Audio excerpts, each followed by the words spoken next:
Welcome to IMJ On-Air from the Pomegranate Health Studio. The Internal Medicine Journal and this podcast are brought to you by the Royal Australasian College of Physicians. I'm Mick Cavazzini, but your host today will be the IMJ's sub-editor for hepatology, Professor James O'Byrne. He's Director of Gastroenterology and Hepatology at Sunshine Coast Hospital and Health Service and conducts his research through the University of the Sunshine Coast. Before I hand over to him, let me give you an outline to today's research paper, published online in October's IMJ, on the HepatoCare model for, quote, improving palliative and supportive care in advanced cirrhosis. Median survival for patients with advanced cirrhosis is around 2 years, and quality of life is poor. But these patients are rarely referred to palliative care services, as shown in 3 different single-centre studies from Canada and the USA published in the last decade. Among patients with cirrhosis who were removed from the liver transplant list, such referrals occurred variously in 11, 17 or 27% of patients.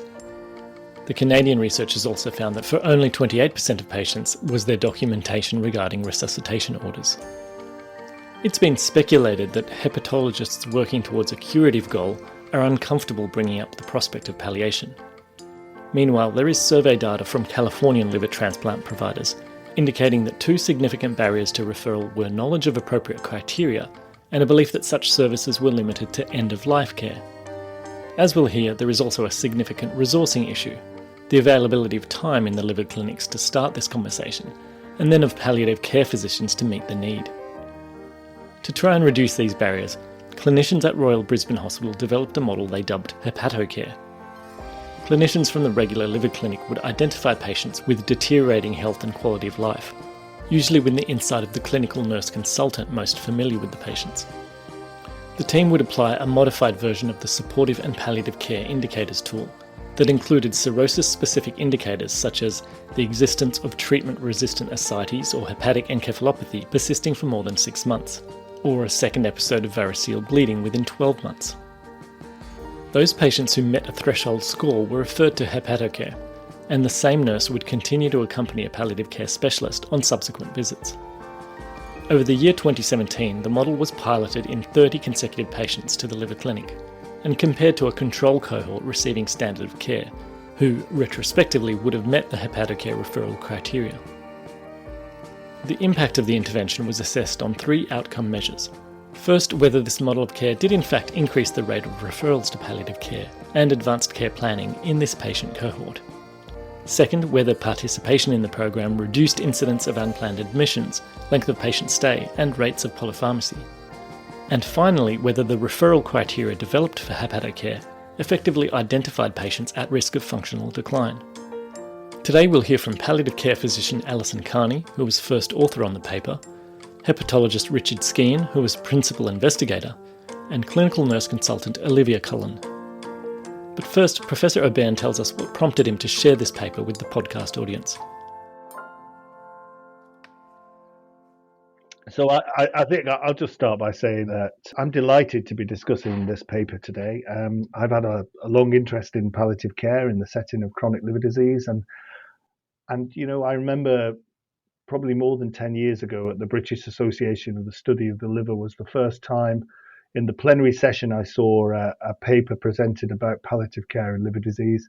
And I remember at the coffee break afterwards, a lot of physicians saying that this didn't really have a place in a modern liver conference because liver disease was all about saving lives and palliative care was not really something that was important. But it is important. It was a pleasure to handle this paper as the editor, and I'm delighted to welcome 3 of the authors of this paper. So welcome Richard, welcome Alison, and welcome Olivia. Thanks very much for having us. So Alison, first of all, congratulations on publication of this paper, which I think is in this month's edition of the IMJ. Can you tell me, why do you think the topic of specialist palliative care is so important in cirrhosis? Well, thank you, James. I'm Alison Carney. I'm the Clinical Director of Supportive and Palliative Care here at Royal Brisbane. The need for liver patients is clear to our team, and I think to all of the workers here at Royal Brisbane. The patients are young, they have a high symptom burden, they're very unpredictable in their trajectory. So we really felt that palliative care was not getting involved in a timely fashion to help these patients both with decision making and symptom management. So I really feel that this is a very important step forward in us providing care, especially for the patients who generally have missed out on a specialist palliative care service with non-malignant conditions. I think the teams are generally very comfortable at referring patients who have cancer, which is not amenable to systemic or palliative treatment. But the great number of patients with cirrhosis who still have significant symptom burden were really missing out. Absolutely. I think we'd agree with that. And I just wondered, we'll discuss the model of care that's described in the paper shortly, but just for the listeners, where do we start from? What do you think palliative care looks like in most places for patients with cirrhosis, or what does it not look like, I suppose? Yeah, I think before our project, it was pretty much being referred patients in the very last stages of life. So we were getting to see distressed families and patients who had days to live. And really at that time, the impact of our service, while we could afford them a good, peaceful death, really that the patients were not benefiting from any of the rest of what we would hope is good palliative care, which, as we know, is much more than just those last few days of life. We would really hope to work with treating teams to optimize patients who have significantly longer to live. Absolutely. You've described the need and you've described what palliative care can offer. So, Richard, can I turn to you and say that how did the model develop, and can you describe the model of care that's illuminated in the paper for us? Yeah, thanks, James. I'm providing the hepatologist's perspective. I'm a staff specialist here at the Royal Brisbane Hospital. And in terms of the model of care, this was a quality improvement study and was looking at a model of care that we introduced to try to address some perceived deficiencies.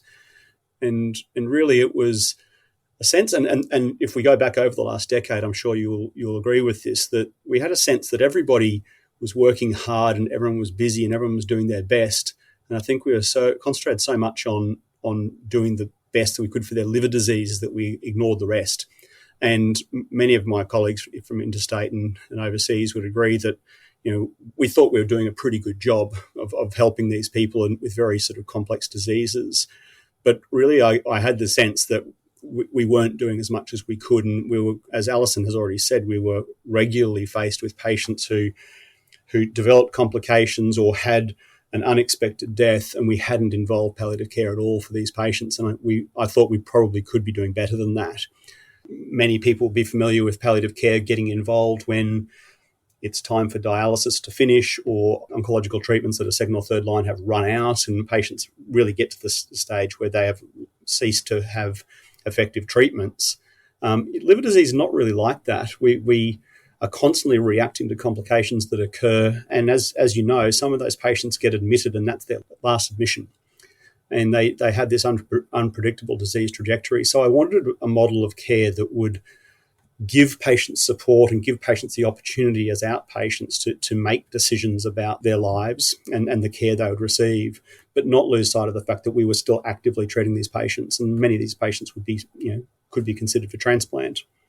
So it was having an integrated multidisciplinary model that could run alongside and not particularly threaten the hepatologists who were doing their job. And that was a bit of a struggle, I've got to say, with our colleagues to try to get that on board. And as you've already said, many of our colleagues would think, well, palliative care doesn't have a role in a chronic disease that we're trying to fix people. But yeah, so the model of care was a separate clinic that actually ran alongside and had a multidisciplinary team of a dedicated, experienced palliative care physician, a highly experienced liver nurse who knew these patients well, and then also a clinical pharmacist who could help with medications. And the brilliant segue into the role of Olivia, because you were the CNC in the model of care, and I have to say my liver nurses are superb, and I couldn't function without them. And it's really true that knowing the patients and knowing their needs is a great. It brings a lot to the patients. They really appreciate it. But I'm interested. Your role within the clinic. You must have learned a lot about palliative care of patients generally. I would imagine. Yeah, thanks, James. Hi, everyone. I'm Olivia Cullen. I'm one of the clinical nurse consultants in the liver clinic here at the Royal. Yeah, it's been a wonderful experience for me to be involved in this model. And prior to the model, I realised that I was trying to do a lot of this work myself, but didn't have the medical support. I was quite stressed. These patients had our contact numbers and would ring me, and I'd be trying to liaise with their GPs or make community referrals myself. So this has just been a game changer for us. I think you're right. It doesn't always happen, but most of the patients have a pre-existing relationship with myself, especially the HCC patients, because that's a major role. I coordinate the HCC treatments. And that it's really invaluable, that pre-existing relationship, because it creates a really sensitive transition to palliative care. And I introduced the concept of HepatoCare long before we need to get there. So it doesn't become it's not a major shock when we're finally there. And they know that I'm there as well. So it's almost like they're just sort of almost coming to see me again. But hello, here's my friend, Dr. Alison Carney, that I told you about. And it works really well. You're the bridge, if you will, between one and the other. And you're right. Sometimes when you make a referral to palliative care, it does sometimes feel like you're cutting the umbilical cord sometimes. And we often keep people in clinic and conscious that us as hepatologists don't really have a lot to offer in that space. But so I think you've illuminated really well the benefits of the model. But going back, Richard, to the types of patients, can you describe what the patients look like? What are the diseases and severities, etc.? Yeah, well, by definition, they all have what we call advanced cirrhosis, and as you know, this is a term that we've started to use more frequently to identify those patients who've got complicated cirrhosis, and we've traditionally classified this according to what their MELD score or the child's Pew score might be. In terms of the patients who we studied, we had some selected criteria that we'd developed as part of this model of care. Now, we had used modified criteria from a palliative care indicators tool that was already published, and I adapted those a little bit to make them a bit more clinically relevant to our patients. And they are patients who have, complications, recurrent complications or chronic complications of encephalopathy or recurrent variceal bleeding, infections like SBP, or progressive renal injury is another important one. But there was a holistic criterion that we used as well, which was just progressive disease despite optimal care, and or indication for transplant is there, but they can't be transplanted for one reason or another. The age wasn't particularly important. It was whoever met those criteria. So we could have some quite young patients, or they could be older patients. The disease etiologies would be variable. We didn't have a specific disease etiology in mind in terms of the cause of their cirrhosis. And we didn't have a cutoff really for patients in terms of child's Pew score or MELD, which would be traditional thresholds to get past to get on to palliative care referral. And I think that was mostly based on the fact that two things is, firstly, before the model, those patients aren't typically referred even when they get quite advanced disease, and also patients who have lower scores can still have bad complications of disease. And it didn't seem to me that we were finding that it was just the patients with high MELD scores who were dying or who needed the help of a supportive palliative care unit. And that's certainly what our research found as well, is that the MELD score or child's Pew score wasn't necessarily the predictor of whether they'd be alive in 12 months. Thank you. So, Alison, all of you have given a good idea of the need for this model of care and how it actually works. So what were the headline results? What did you find? Well, the study did show, first of all, that referral to palliative care didn't increase mortality. A lot of people were concerned that when we referred patients that their prognosis would be very short and perhaps we would be extra, generous with prescribing, which would in fact lead to increased mortality. That was not shown to be the case. We are certainly not suggesting for one moment that referral to our service would be a prognostic advantage, but at least we can say from this tiny number of patients it was at least neutral. So that was one thing. And the other thing was really about the rates of advanced care planning, which were poorly addressed in the business as usual model, but really was one of the core tenets of our clinic to try and get decision makers and some plans for where people wanted to be looked after as they got more unwell. Clearly, patients when they come in encephalopathic who don't have a decision maker, it's a common problem in acute hepatology service. And we really tried to address that and get some resuscitation plans and advanced health directives. And I think we were really quite successful. The patients took a little while to get, that's a confronting conversation for any patient. But I think having Olivia and her rapport and trust with the patient population and their families certainly helped for us to try to align patients' expectations with what was actually feasible. And I think the other key thing was that we did manage to avoid excessive aggressive treatment at end of life for a lot of our patients, and you'll see that the death rate at home or in palliative care unit is significantly higher than for the business as usual, the cohort population, when most of those patients sadly died in the acute setting. So I think really there were some really quite tangible outcomes. Other things that we did measure, which we haven't put in the paper, were things like some quality of life and symptom assessment tools, but they're very small numbers. So we really did concentrate on those bigger, more measurable findings for the paper. I'm not sure if I missed it, but did anyone at any point describe the patient numbers, the distribution of the cohorts?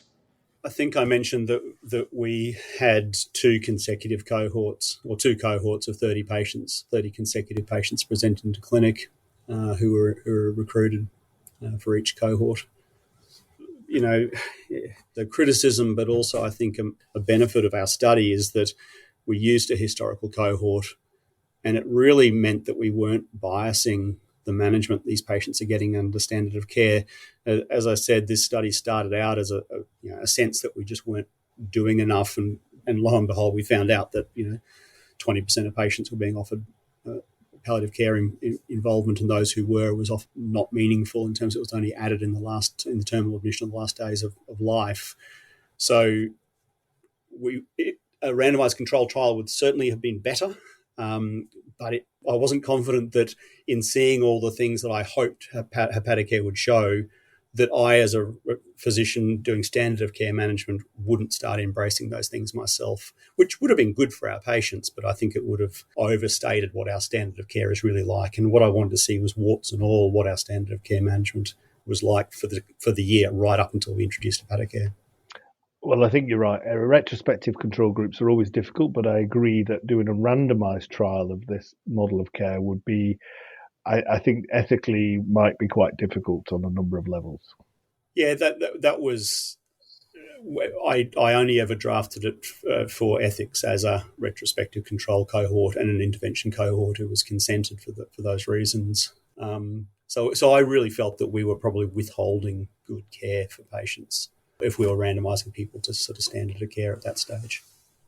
I mean, I wouldn't think that the care that people were getting in the 12 months up to HepatoCare's introduction would have been any different if you're working in Brisbane or in Sydney or in Melbourne or indeed overseas. Absolutely. And Olivia, you'll probably be able to speak to this, I guess, because we're very good, I think, in hepatology clinics of dealing with ascites and encephalopathy and things like that. And increasingly, I will ask people about meaningful things like sleep, cramps, fatigue. And these are the sort of things that we often are glossed over in a busy medical consultation. But I guess, can you talk a little bit more about this global symptom assessment that takes place in a palliative care type setting? Yeah, so first of all, we run the clinic all together. So it's run on a Wednesday morning. We see 5 to 6 patients, and myself, Alison, and our clinical pharmacist all sit in on the clinic. We certainly do address sleep, cramps, itch, nausea, pain, mood, appetite.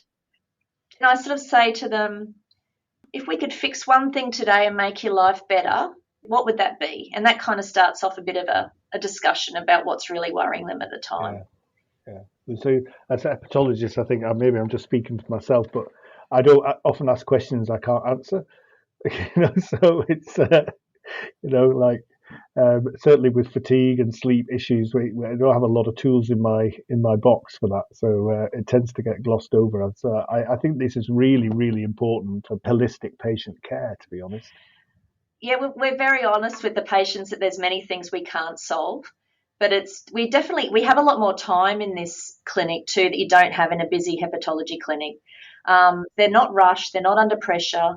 There's plenty of time to sit. The family are very encouraged to join the patient. It's as much looking after the loved ones as it is the patient themselves. And it's just a feeling. I see these people come in, especially to the first encounter, very stressed, very emotional. And we know when they leave, I can see a noticeable change in that person. There's a lightheartedness when they walk out, and I visibly see that we've reduced some fear and anxiety. Richard, you wanted to add something there. Yeah, I just think the flip side of that, and I'm sure you've experienced this as well, James, is that dealing with all of these problems in a liver clinic when you're dealing with other things, there's not the time, and I think people often perceive they don't have the skills to do this. And I think we sometimes feel guilty and bring people back more frequently than we can actually do much for them because we feel we can't do much about those other symptoms. And HepatoCare was a really great way of dealing with that, knowing that a large burden of problems that patients find really important, as Olivia's just said, are actually being directly addressed.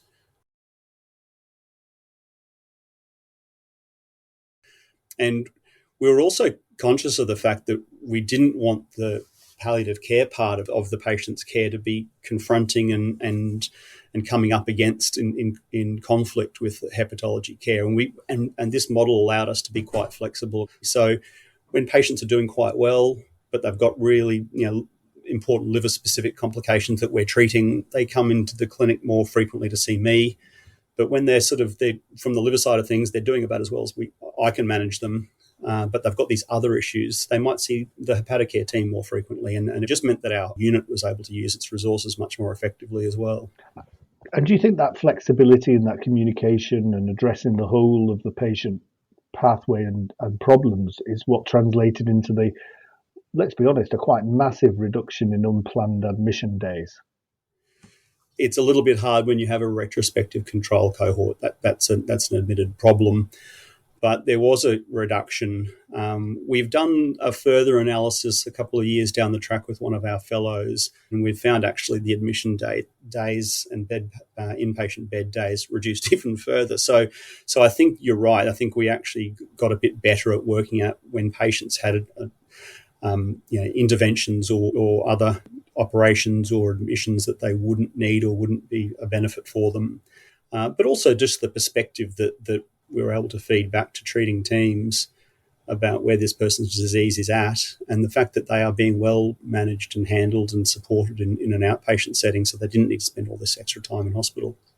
And I just wanted to get down into some of the nitty-gritty of the paper and just some questions that came out in when I was reading it. There was a relatively low level of patients with alcohol-related liver disease who were currently drinking in the cohort.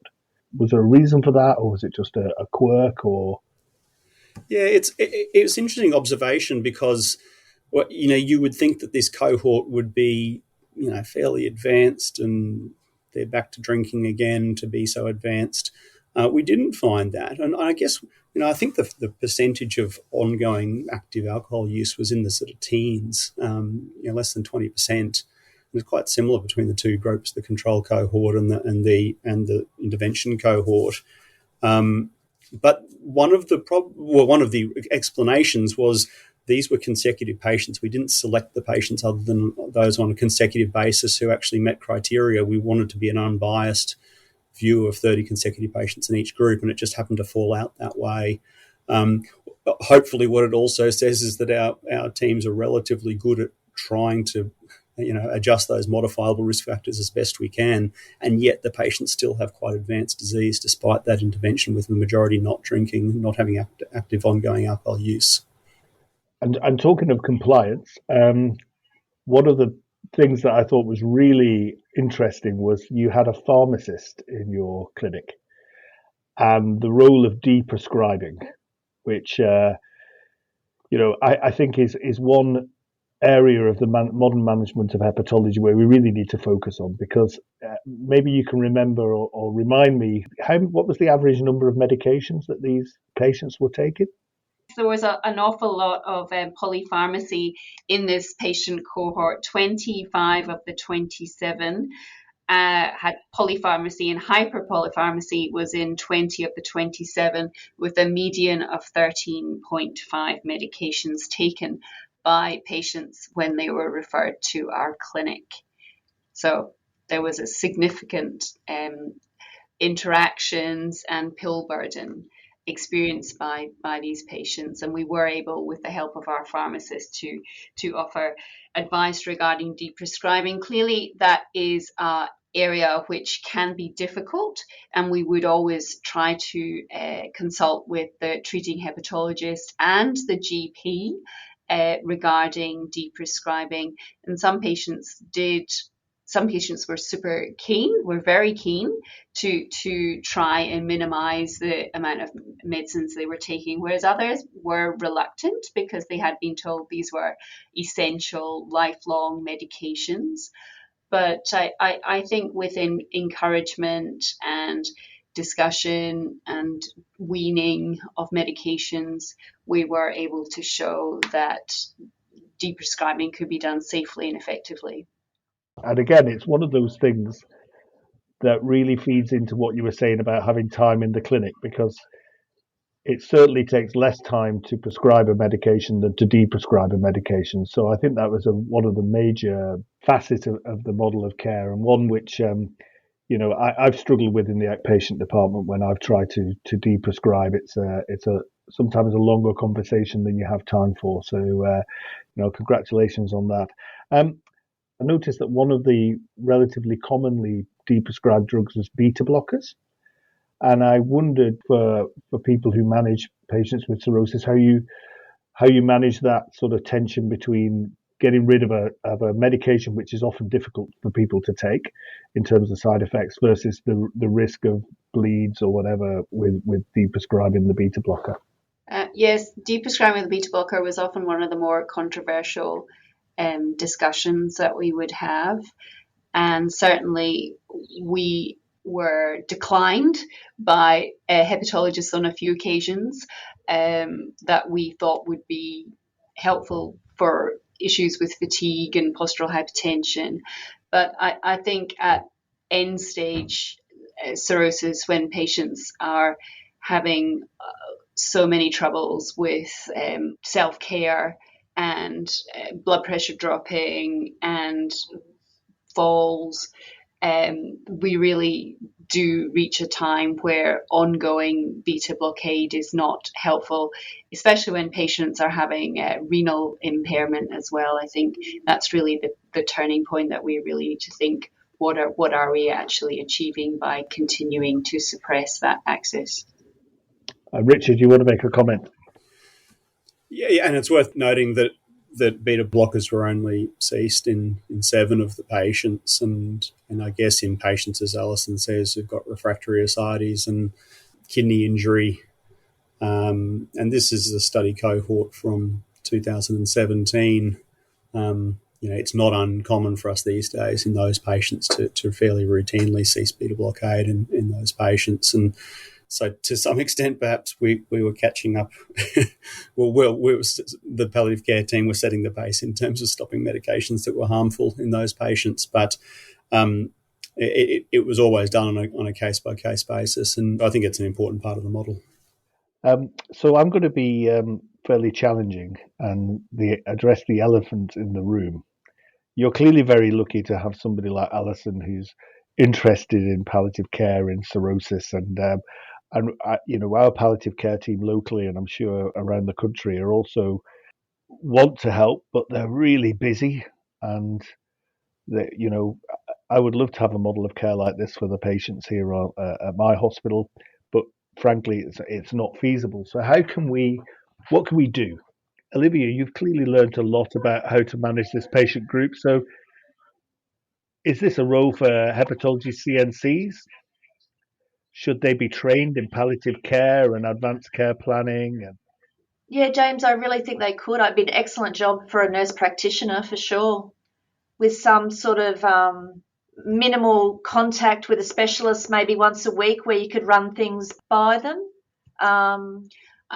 Sorry, if I can just add, I am employed by the Department of Gastroenterology.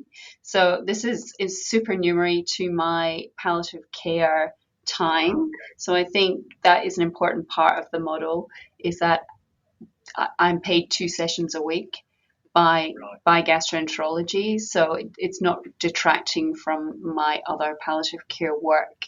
That's just a part of the model. Perfect. And actually, I wonder whether you're going to do some cost effectiveness, because if you're reducing bed occupancy days, then it's a worthwhile investment, I would imagine. And I'm thinking about how you might roll this model out more widely. So there are 2 issues, and the first is, how do you actually pay for that? And if the experience is replicated in other units, you can generate money to allocate to these sorts of services. As Alison says, the business case was made for money in the budget and in the gastroenterology budget to pay for her sessions on the basis of cost savings. It started out with seed funding to employ Alison for the year. The second thing is do you have enough palliative care physicians, or do you have a locally employed palliative care physician in your hospital who could spare a session? That's the other issue, and that's something that is a bigger conversation that Alison might like to comment on in terms of training numbers and the place of palliative care in hospitals these days. But certainly we had to take a hiatus after this pilot program of about a year where the HepatoCare clinic had to stop because we had to make the business case to then re-employ Alison. Can I just pick up on that business case and actually to flag that figure in the paper that you made a savings of, you estimated savings of $800 per bed day. So that's, who's seeing that? That's the gastroenterology department that's seeing that, and is it the gastroenterology department that then has to decide whether to invest that in a palliative care specialist? So, if only it were that simple. In terms of suggesting to listeners how to make this argument within, is which administrators are you making the business case to, and how do you draw the bow together? Yeah, it's a complicated discussion, but the first step is show how many bed days you're using under your current standard of care management, and then show what you can be using, and then I think we're bound to replicate the analysis to see that we're still having those ongoing benefits. But obviously, this is a hospital-wide discussion where the people who are paying for the beds actually have to be involved. It's a discussion with your unit itself to see where you're allocating money in the budget, and do we think that's worthwhile. But it affects everybody from emergency all the way through to sort of discharge planners. I've always thought in my in my head that if you were training the hepatologists of the future, they should do two sort of modules, one in intensive care and one in palliative care. And I think there are a lot of models around the world where intensive care trainees have to spend some time in palliative care to sort of, these are transferable skills which we'll be using every day in the management of our patients. There was an interesting survey of liver transplant fellows in the United States who almost universally recognised they felt completely underskilled in the prescription of analgesics for patients, and also having discussions about advanced care planning with patients. So it's a huge area of need. Many of the other models in this area trying to fit palliative care into hepatology have looked at training existing staff in palliative care, and those models have had variable success. I think if you're lucky enough to have someone like Alison in your hospital, then that I think is optimal, because you have the ability to prescribe and the specialist skills that someone like Alison brings to the clinic. But having a multidisciplinary team and having experienced liver nurses as the nexus between all those different services, I think is critical. And certainly there's a lot of skills that have rubbed off on hepatologists as well as other members of the team in gastro that we're now able to employ. And I think in terms of inpatient care, as inpatient teams, we are better at managing these patients. It's almost universal that patients who are admitted routinely will have a resuscitation plan in place at the time of their admission, even if we're not expecting anything to happen, because things unfortunately do.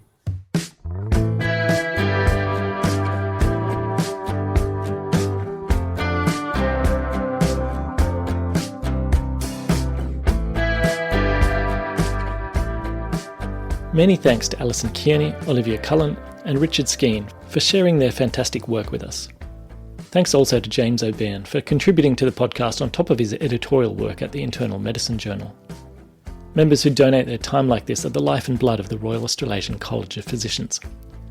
In fact, I owe a huge debt to the members of the Pomegranate editorial group who have provided their feedback over 2023.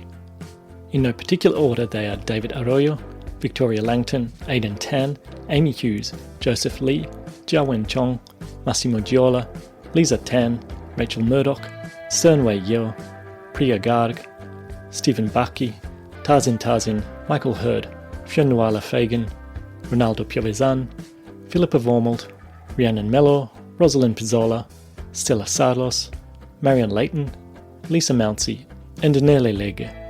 Paul Cooper and Lauren Einstein aren't even physicians, just avid podheads and educators. But if you are a fellow of the college, participating in this activity is a fun way of earning some hours towards continuing professional development. So please get in touch if you'd like to find out more, or simply to suggest topics for new podcasts. The email address is podcast@racp.edu.au. Of course, even just listening to IMJ On-Air and Pomegranate Health can count towards your CPD Category 1. For each episode there's a pre-filled link to my CPD on the unique webpage. And keep an eye on your college emails in the new year for an extensive list of resources designed to support your other CPD categories too. Finally, if you like what you've heard, please tell a friend. They can sign up to email alerts at the website racp.edu.au/podcast, or subscribe to Pomegranate Health through any podcatcher app. Spotify, Apple Podcasts and Castbox are the most popular, but there are many other options to choose from. You can even leave a rating or a review if you like. This podcast was produced on the lands of the Gadigal people of the Eora Nation. I pay respect to their storytellers who came long before me, and wish you a restful Guramarai. In Darug language, this refers to the warm and wet season we associate with November and December. I'm Mick Cavazzini. Thanks for listening.